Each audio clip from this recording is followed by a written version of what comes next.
ബദരീനാഥിൽ നിന്നും ഒരു 22 കിലോമീറ്റർ കർണപ്രയാഗ് റൂട്ടിൽ പോന്നു കഴിയുമ്പോൾ നമ്മൾ പാണ്ഡുകേശ്വർ എന്ന സ്ഥലത്തേക്കാണ് എത്തുക.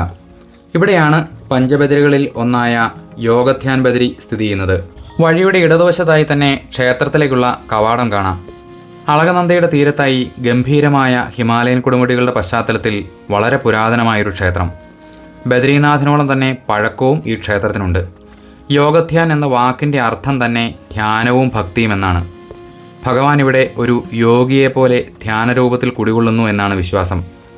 ശൈത്യകാലത്ത് ബദരീനാഥ് ക്ഷേത്രം അടയ്ക്കുന്ന സമയം ഭഗവാന്റെ ഉത്സവമൂർത്തിയായ ഉദ്ധവരെ എഴുന്നള്ളിച്ചു കൊണ്ടുവരുന്നതും ഇവിടേക്കാണ്.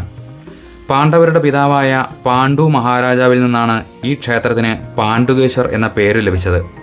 വേട്ടയാടുന്നതിനിടയിൽ അബദ്ധത്തിൽ മാനിൻ്റെ രൂപത്തിലായിരുന്ന മുനിദമ്പതിമാരെ വധിച്ച പാണ്ഡുരാജാവ് ആ പാപത്തിൽ നിന്ന് മുക്തി നേടാനായി ഇവിടെ വന്ന് തപസ്സു ചെയ്യുകയും അതിൽ പ്രസന്നനായ ഭഗവാൻ യോഗമുദ്രയിലുള്ള ഭാവത്തിൽ അദ്ദേഹത്തിന് ദർശനം നൽകിയത്രേ.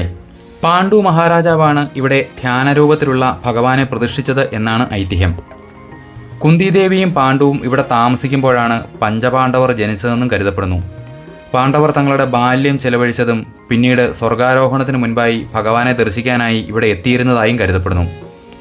മിലം ഹിമാനിക്കടുത്ത് ഒരു സൂര്യകുണ്ടുണ്ട്. അതൊരു തപ്തകുണ്ടുകൂടിയാണ്.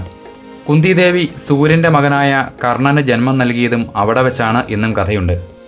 പണ്ടുകാലത്ത് ഇവിടം പാഞ്ചാലദേശം എന്നാണ് അറിയപ്പെട്ടിരുന്നത്. പാണ്ഡുരാജാവ് നിർമ്മാണം പ്രാപിക്കുന്നതിന് മുൻപുള്ള അവസാന കാലം ചെലവഴിച്ചതും ഇവിടെയാണെന്നാണ് വിശ്വാസം. പൂർണ്ണമായും ശിലാനിർമ്മിതമായ കൊത്തുപണികളോടുകൂടിയ ഒരു ക്ഷേത്ര സമുച്ചയമാണ്. AD 9-ാം നൂറ്റാണ്ടിലെ കത്യൂരി രാജവംശവുമായി ബന്ധപ്പെട്ടാണ് ക്ഷേത്രചരിത്രം പറയുന്നത്. സാളഗ്രാമശിലയിൽ നിർമ്മിച്ച വിഗ്രഹമാണ്. തൊട്ടടുത്തായി മറ്റൊരു ശ്രീകോവിലിൽ വാസുദേവമൂർത്തിയെയും പ്രതിഷ്ഠിച്ചിട്ടുണ്ട്.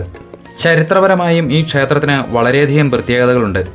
കത്യൂരി ഭരണകാലത്തെക്കുറിച്ചുള്ള വിവരങ്ങളടങ്ങിയ 5 ചെമ്പുലിഖിതങ്ങളും ഒരു ശിലാശാസനവും അടങ്ങിയ 6 രേഖകളിൽ 4 ചെമ്പുലിഖിതങ്ങളും ലഭിച്ചത് ഇവിടെ നിന്നാണ്. കത്യൂരി രാജാവായ ലളിതാസുരദേവൻ, പത്മതദേവൻ, സുഭിക്ഷരാജദേവൻ എന്നിവരുടേതാണ് ഈ ലിഖിതങ്ങൾ. സിമൻറ്റോ മറ്റു മിശ്രിതങ്ങളോ ഒന്നുമില്ലാതെ കല്ലുകൾ ഒരു ഇൻ്റർലോക്ക് പോലെ പരസ്പരം ചേർത്ത് വെച്ചുള്ള നിർമ്മാണമാണ്. ക്ഷേത്രത്തിൻ്റെ തൊട്ടു താഴെയായി അളകനന്ദ അതിശക്തമായി ഒഴുകുന്നുണ്ട്. ക്ഷേത്രമുറ്റത്തിരുന്നാൽ നദിയുടെ ശബ്ദം ഒരു സംഗീതം പോലെ നമുക്ക് കേൾക്കാം.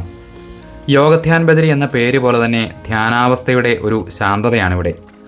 ഐതിഹ്യങ്ങൾ ഇഴചേർന്ന ഈ ക്ഷേത്രമുറ്റത്തങ്ങനെ നിൽക്കുമ്പോൾ യുഗങ്ങൾക്ക് മുൻപ് പാണ്ഡവർ നടന്ന പാതയിലാണ് നമ്മളും നിൽക്കുന്നതെന്ന ആ തിരിച്ചറിവ് നമുക്ക് പ്രത്യേകം ഒരു അനുഭൂതിയാണ് നൽകുന്നത്.